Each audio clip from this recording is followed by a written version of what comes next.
Alrighty, I think we're all set. Hey, Matt here. Welcome to the Epic Real Estate Investing Show. And this is where we show people how to invest in real estate so they can escape the daily grind and retire early. Just making sure we made a mistake yesterday. Okay, we got. Just making sure. All right. So this is yesterday. This is going to be an encore performance because I did the whole thing and didn't realize that there wasn't any audio. So I brought my computer with my laptop to monitor our progress today, okay? Just to make sure we don't have to do that again. So hopefully it's just as good. I think it's going to be just as good as it was yesterday. But today we are going to talk about buying a house with zero down. And you might have heard about it or seen it on a late night infomercial. And maybe you wondered how does this really work, or does it work at all? Oh, well, first thing is it most definitely works. Second thing is there are countless ways to do it. And there's countless ways that you can pull it off. And the third is I've got an example here for you today that I'm going to walk you through. I'll walk you through the process step by step. This is one of my recent deals. And then if you have any questions about what I'm doing, go ahead and type it in there in the chat box. And then I'll answer them at the end. Okay, just feel free to type it in there and we'll answer your questions after that. Alrighty, so if you'd like to go deeper though with strategies like these and get some help with it, you might like what I am doing next weekend.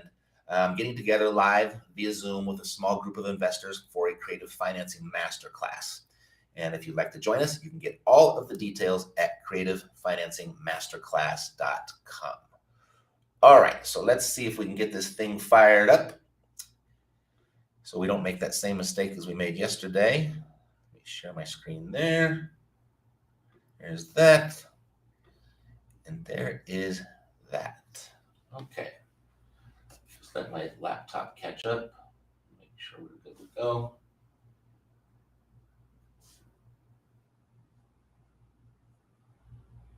Okay. Of course, this froze over here for some reason.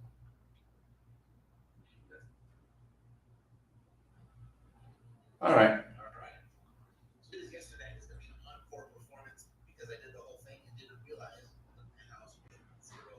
Come on, baby. I'll be with you in just a hot second. I just want to make sure I don't have to do this a second time. Okay. I think we're good now. Very good. Let me just catch that. All right. Ready to rock and roll. Let me turn this volume down so I don't get any feedback and y'all can see it. Perfect. So here's the deal. This is a property that came to me via my network, and it was a fix and flipper who obviously was fixing up this house. And he was almost done with it. He had some foundation work still to attend to, but he got the interior all nice, and he got the roof up, and he got the electrical and the plumbing, and everything was really good. But something came up in his life, and some sort of emergency, and he needed to get out of it. And he called me up if I wanted it. So I was like, sure. I always say yes. Let me take a look. But I need some initial information. So first, I want to know exactly what it was worth. So I pulled some really, really quick comps and saw the fair market value of 143, and what he needed was 129.9. That's what he had into it. He was going to try to get his money out. He's going to forego any sort of profit. He just wanted to break even. And at 129.9, that's like for a 143. He probably over invested into this property and put a little bit too much money into it, and found himself like no way out. So I think he panicked a little bit. Anyway, it was all done. It was great workmanship. I had my people go over and take a look. And so the market rent was $1,200. And so those are like the basic pieces of information that I need. I need to know what the market value says. What is the market saying about the value? What is the asking price? I need to know the condition of the property. And then I need to know what it rents for. I just need those 4 pieces of information to be able to assess whether or not I want to look deeper into this deal. So I got that information. Obviously, I don't have the rehab up there because he just rehabbed it. So during my physical inspection, I'll figure out what the foundation is, what that's going to run. But first, I look for equity. So does this have equity? I'm going to look for the 2 things. And the first thing is equity. And as I'm looking at this, there might be $13,000 of equity. Not a whole lot for sure. If I wanted to flip this myself, by the time I purchased it and took on closing costs and then resold it with closing costs, it's probably going to gobble up at least half of that, probably $5,000, $6,000. There might be $5,000 or $6,000 left for me. So not really a flip opportunity for me. And so then can I buy and hold it? Call it cash flow. So I look at just the market rent, right? The basic 1% rule, maybe you've heard of this, but what I'm looking for is I want the market rent, the monthly market rent, to be greater than 1% of the purchase price. And the purchase price being, that's got to be your acquisition price and if there's any rehab to go with it. Okay, so those two together make up or constitute your purchase price. So as I'm looking at this, it's 129.9 and the market rent is 1,200. So we're not quite there. That would need for it to match exactly. It'd be $1,299, right? That if that market rent was $1,299, that would be 1% of the asking price of $129,900. So it's worthy of me looking into it deeper, but it's probably not going to be a great cash flowing property. It might eke out a little bit of cash flow each month, and then with the increasing interest rates, so my payments are going to be a little bit higher on that loan if I were to get one. So I don't know. It doesn't seem like a real slam dunk for me. But anyway, I'm going to make an offer on this property so that it is a slam dunk for me. So it does make sense for me. Okay. So I'm going to focus on the asking price. This is what he really needs. This is where his motivation is. He wants to get his money out. And we know as creative real estate investors, we purchase property in one of two ways, by either our price and the seller's terms or the seller's price and our terms. As long as we can control one of those things, we can always create a deal for ourselves. And sellers, they're just attached to the price, right? You and I, we might be familiar with terms and subject tos and lease options and wraparound mortgages, stuff like that. But most sellers haven't the slightest clue as to what that is, and all they do is focus on their price. So a lot of the times, I just kind of give them their price, but then I propose the terms that I would need to make that price fair for me. All right, so here was my offer. I offered the $129.9, and I offered him 10% down. He did own the property free and clear. I offered him 10% down, and then I offered 100 monthly payments of $600. And this is my typical first step, or my first offer, my first approach. Because what I'm offering here is 10% down, so I'm giving them a little bit of cash, and I'm offering half, $600. That's half of what the rent is. So that's my formula. I offer half of that, and then I'll offer them a balloon payment on the 101st payment. So that's where my starting point most of the time, unless there's like some other underlying circumstances with their motivation and the reason that they're leaving or the reason that they're moving. All right, so he said, no, thank you. Didn't like that deal. So a couple days later, he came back with a counter offer after he thought about it for a while. So he wanted his price still, but he needed some more money down at closing. So he asked for a 20% down payment. I was like, all right. And then he asked for a 30-year amortized at 5%. And that would be a $563 payment. See, me offering 100 payments of $600, those were principal only payments. That wasn't offering an interest rate. And so he was a little bit more sophisticated and asked for an interest rate. So he wanted a 30-year amortized loan at 5%, a 563, which actually brings my monthly payment down a little bit. So my cash flow position will probably be a little bit better. But he does want 20% down, so that's the exchange. All right. So, and then he wants the balloon payment due in 5 years. That 100 year, those 100 payments, that's about 8.5 years, 8 1/3 years. So he wanted his money a little bit sooner. And so I was like, okay, well, we got a starting point. This is kind of what I'm always looking for. If I can submit a creative offer and just get a counter offer back, I know I've almost always got a deal. If I can get a counter back from my creative offer, I can almost always make a deal. So I get really pretty good about this. But is this really a deal? So I got to calculate it. So I want to know what my ROI is, my return on investment. And in this scenario, my actual investment would be the 20% down, the $25,980. So what I need to do is take what's my annual income from the property, which would be $1,200. We're going to multiply that by 60%. Okay, so $1,200 is my monthly income. Multiply that by 60%, and that's just my quick and dirty math. I take off 40% for taxes, insurance, maintenance, vacancy, and property management. If I get the property accepted and get under contract, I'll go back and fine tune those numbers and make sure that they're right on. But for the most part, that's a good rule of thumb for me. So I'll multiply by 60% minus the $563 of the payment that I'd be making to the seller, which is going to give me $157 a month, right? So now I know what my actual net cash flow will be, my cash after debt service each month. Now to figure out my ROI, I need that to be annualized. So I have to take the 157, multiply it by 12 months, and then divide it by how much money I'm putting into the deal, which is $25,980. And that looks like this. So that gives me a 7% cash on cash return.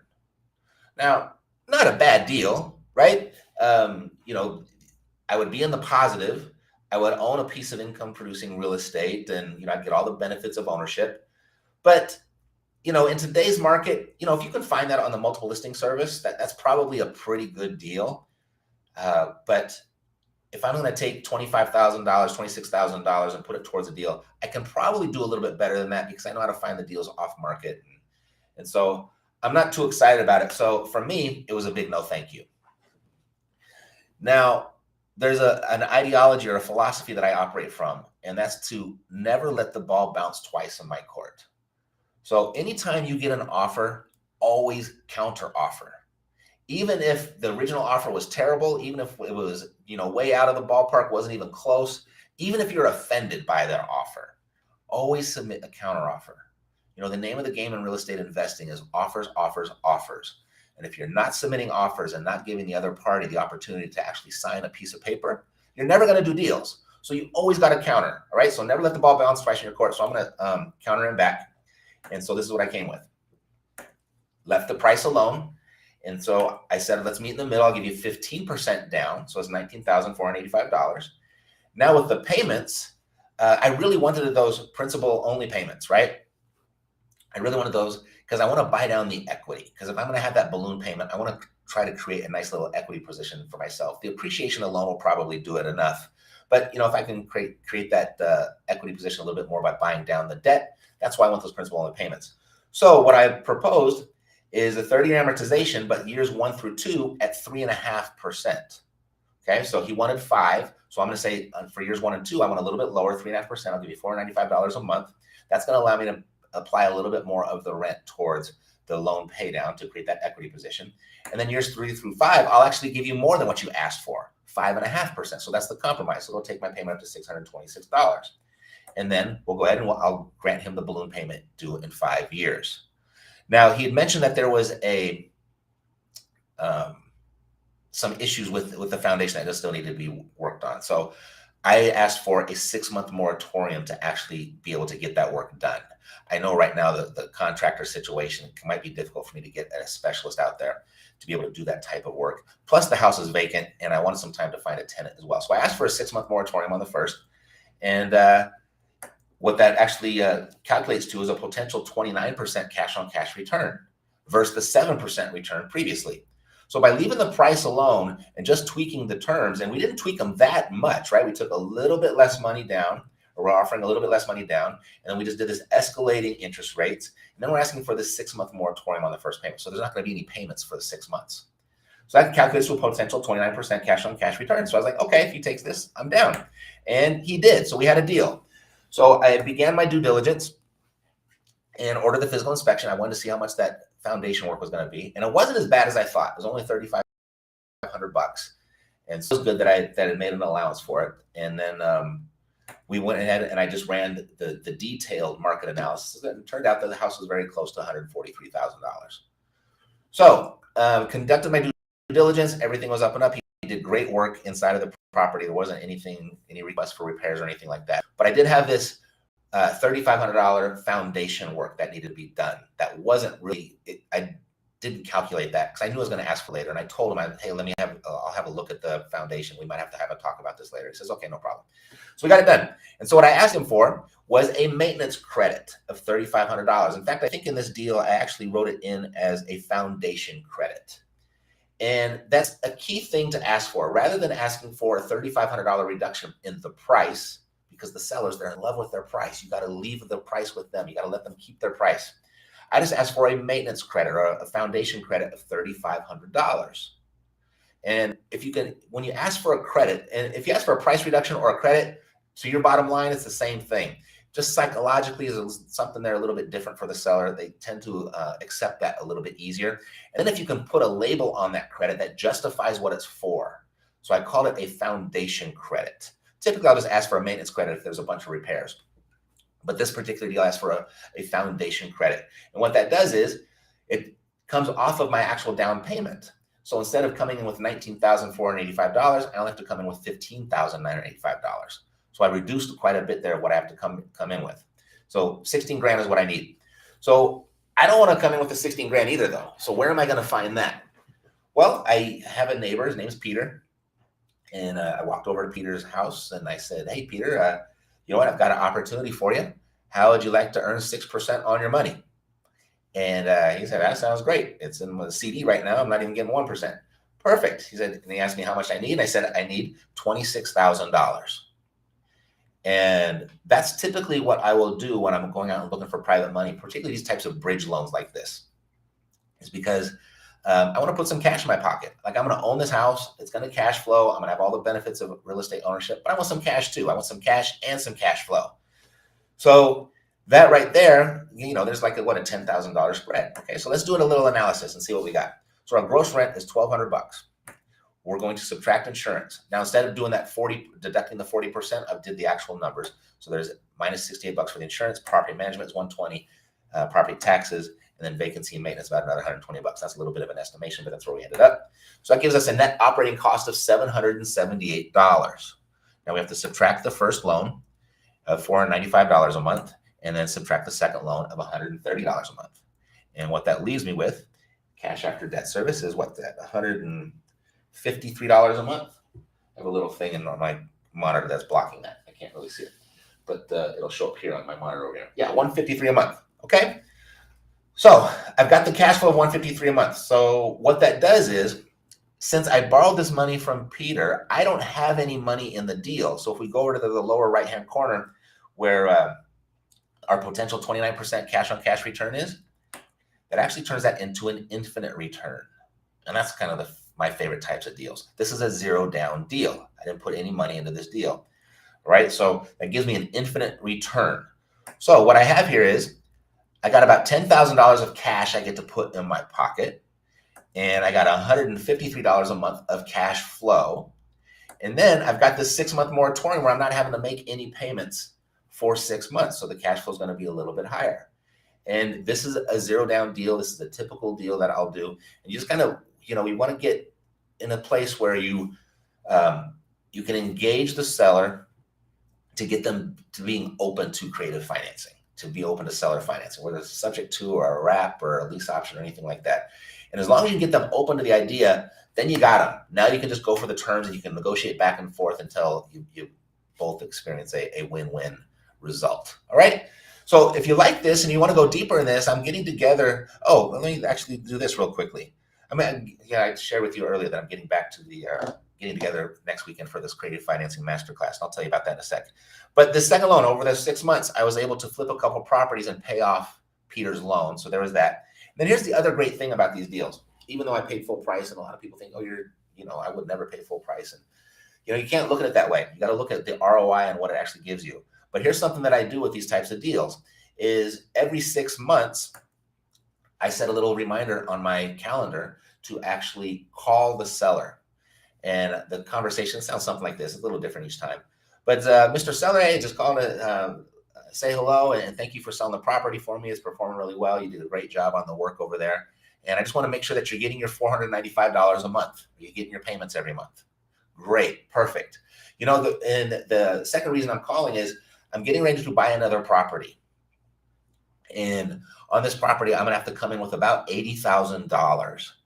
And before I go and buy that property, I like this one so much. I just wanted to, give you a call and see if you'd be open to, just a payoff of what I owe. I know it's not the full balance, but, if you're tired of getting the $495 and you could use the $80,000, I'd rather give it to you than go out and buy a new property. And that's the normal conversation. And I'll have that conversation every 6 months. And then every time I have that call, that $80,000 is probably going to come down to like $75,000. It'll come down to $70,000. It could get a little lower each time. And with that strategy, with that technique, we get probably 70%, I think is our last calculation. 70% of those we pay off early at a big discount within 3 years of us taking this on. So I almost never get to that 3 to 5 year, 5.5% interest rate. Almost never get to the end. Most of the time we're able to pay it off at a big discount. All right. So like I said, if you want to get together with us and we're getting together with a group of investors, live via Zoom for Creative Financing Masterclass. And we're going to talk about what we just did right here and a bunch of other stuff. I mean, when it comes to creative financing, really the sky is the limit. You're limited only by your own creativity. And I'm going to give you a bunch of new ideas that you can work with and fill up your toolbox. And for those that register today, you'll get instant access to my ever-growing lending relationships. And right now they're providing 100% funding for your fix and flips, meaning they're going to come in, you bring them a deal, they'll buy the property for you, and they'll give you the money to fix it up 100%. And they got a couple different programs around that structure. So that's one thing. And then bridge funding for your creative deals, like what we just did here. In case you don't have a friend like Peter, they've got those loans available for you there as well. And then asset-based rental loans. And what that means is they're looking more at the deal itself, more at the debt service coverage ratio of your deal, and not as much as your credit score. A perfect credit score is not required to get qualified for these loans. So you'll get instant access to that. And that's just one of 8 bonuses valued at $5,000. Those are the bonuses, but here's the meat. This is what we're really getting together for. If you wanted to creatively finance your real estate investments, from finding the right opportunities to negotiating the right terms, or to structuring the paperwork, to organizing the close, to collecting your profits, to doing all that stuff, and you might want to just join us to learn what I and my Rockstar students are doing for their real estate portfolios, and we're going to orchestrate everything to apply it to yours so you can do this immediately. We're going to show you how you can actually pull it off. All right, so it's a live interactive virtual class. It comes with a 300% success rate guarantee, and all those deals can be found at creativefinancingmasterclass.com. All right, so if you have any questions about what we talked about today, go ahead and type them in the chat. Here's what the actual day-to-day schedule is, or the schedule of the day. Session 1, the start was just kind of laying the foundation, starting with the basics. So if this is a new concept or a new subject for you, we're going to make sure that you understand the effective financing strategies, the meat and bones of it, or the meat and potatoes. Meat and bones, meat and potatoes. That's the same thing, right? The foundation. Then second, we're going to go over the secret to getting sellers to accept creativity. And this is really where the magic happens. This is where most people will get stuck, is I can't find any sellers that are open to seller financing. Well, it's really, really easy if you know how to present it. And that's what I'm going to go over there. And then session 3, we'll go to how to create creative offers. I'm going to go over specifically the 3-option letter of intent. And this is a tool that I've used to build almost my entire portfolio up until just about 2 years ago when I became lendable again. But I built almost my entire real estate portfolio up to 350 units based off of creative financing using this 3-option letter of intent. And one of my clients, Josh Miller, he'll actually be there on Saturday, and he did 55 extra deals using a 3-option letter of intent, and he used it in a different way than I did it. So I'm going to show you how he used it as well. I think he did 107 deals that year, and 55 of those deals came from using this 3-option letter of intent. And then we're going to go over session 4 is how to close creative deals, specifically the logistics and the paperwork. This is another sticking point for a lot of investors because there's not a lot of closing agents, not a lot of escrow officers and title agents, and even real estate attorneys that understand what we do here. And it can be tough to find someone to put all the paperwork together for you, and people just get stuck there. And I don't want you to get stuck, so I'm going to show you a nice little hack on how to make that work. So anytime you get one of these properties or one of these deals under contract that's got all kinds of creativity into it, inside of it, it'll be no problem to close and collect your check, okay? And then picking the right market for creative financing. So there's a lot of different things to look at in the markets. And this is where Josh Miller is actually going to be showing me, or showing up with me, and going to show you his new market picking tool. And it's a total free tool to use. He'll give you the link, and you can go and knock your socks off and look all over the country for different markets. Maybe you're living in the one that's the best one for you. If you want to do it virtually, then you could do that as well. Okay, so he's going to give that to you. And then session 7. Now this is getting a little bit more advanced, and it's called the deal after the deal. You see, with every creative financing deal, there are the terms of the sale, there's the terms of the loan, and then there's the terms of the paperwork. And most people understand the terms of the sale, most people understand the terms of the loan, but there's so much money to be made in the terms of the paperwork that we call the deal after the deal. And I'm going to give you that paperwork so that you can use it on every deal and you're not leaving anything on the table. All right. Then the last session, session 8, I'm going to show you what I've been doing creatively, kind of, moving my money around to really maximize the ROI and how hard my money works for me times 3. It's called velocity investing. And I multiplied my ROI while simultaneously reducing my risk. And so I'll show you all that, and that should be a lot of fun. Alrighty. So if you'd like to join us, go to creativefinancingmasterclass.com. Alrighty. So let me come back over here with you. We got any questions? Thank you, Kevin. I hope you're having a great day too. Fantastic. Daniel, hello. Good to see you. And then I was to come back up over here. If we have any questions about our deal over here, let me know. And then we'll go from there. But if not, that's okay too. All right. Fantastic. Well, good to see you all. Hopefully I'll see you Saturday. You can go to creativefinancingmasterclass.com. At least go and get the details. If this is going to be something that's going to turn your real estate investing in the right direction for this big shifting market that we're into right now, it'd be worth it to at least check it out. Okay. So I'm going to be back a little bit later here. Let's see. Back just an hour with a friend of mine we're going to talk about the wraparound mortgage. So we'll give you a little insight of how that works. So hit your reminder right there on the homepage, and then you'll get a little reminder. And then if you haven't subscribed to the channel, please do. Love to have you. Hit that notification bell, because we're going to be going live frequently and discussing stuff like this on how we make money in real estate, and you don't want to miss it. Okay. Y'all have a good day, and I'll see you get back here in about